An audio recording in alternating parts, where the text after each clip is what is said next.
Hello, everyone. We just had a lot of fun making that podcast with Judy Campisi from the Buck Institute. And I thought she was terrific. I learned tons, and particularly the nuances around cellular senescence and the approaches to maybe changing the fate of these cells in the body. As you know, between episodes, we got a chance to talk to Stella, our amazing editor.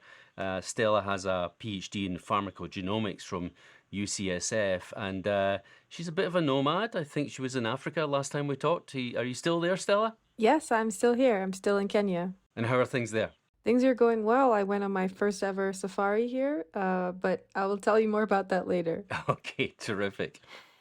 So, one of the things that came out for me from that podcast was really how, a scientist like Judy is able to change the way that she thinks going forward. She's not stuck in ideas that she was, developing 10 years ago, but is really drilling down on the nuances of the process of cellular senescence and realizing that we need multiple approaches if it comes to therapies. Yes, exactly. And I found it really interesting when Judy talked about senolytics or xenomorphic drugs. Yeah, and I think this is partly based on the fact that it's not obvious that simply getting rid of senescent cells is always going to be the best way to go. If you think about these cells in the brain, for example, loss of cells is never that good in the brain, and senolytic cells may have some beneficial effects that simply deleting them isn't necessarily going to be good. But if you can modify the function of those cells to be less destructive, then that'd be fantastic, and hence the whole idea of xenomorphic drugs. That's interesting. So it's better to just change them rather than, I guess, destroying them. It could be, and I think this is why there's so many companies have sprung up around senescence, is that there are really multiple ways that we can think about approaching this problem. It's not simply always going to be the case that simply eliminating these cells is going to be the best way to go. That's super interesting. And, another thing that I really wanted to ask about from this episode was you talk a lot about senescence and the importance and, how it works in the body. But I really want to know more about what I like to call senescence's evil twin, apoptosis.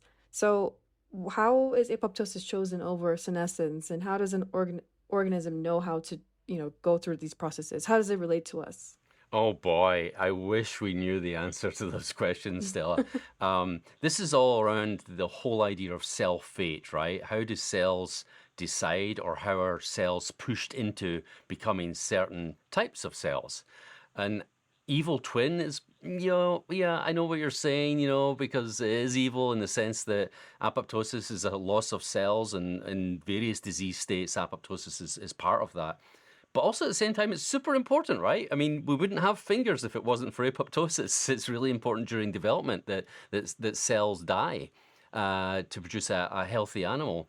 But this is a programmed process, and it's very conserved all the way from worms up to humans, and the connections between apoptosis, and there's different types of apoptosis, and cellular senescence, and the different fates that cells can go through is really the frontier right now. It's really what we need to understand, because when we go in to intervene, we want to be intervening in a way where we hit it right.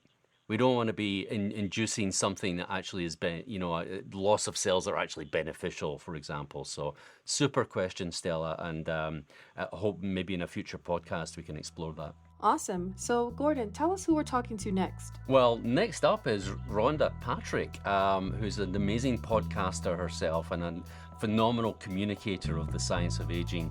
So I'm really looking forward to seeing her on the other side of the microphone. Cool. Can't wait.